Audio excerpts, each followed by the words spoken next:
अपनी मेहनत पर इतना तो यकीन है मुझे, उड़ान देर से ही सही पर सबसे ऊंची होगी।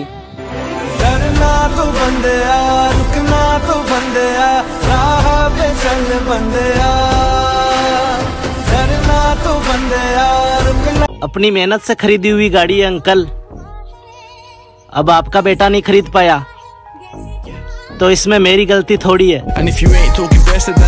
इस दुनिया में अगर कोई हमें माँ जैसा प्यार कर सकता है ना, तो वो सिर्फ बहन ही हो सकती है।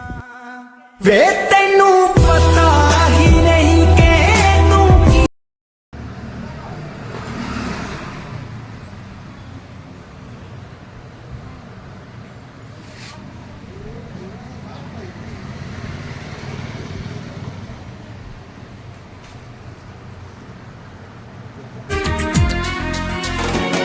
क्यों देखते ही तुझे मेरा दिल धड़कने लगा,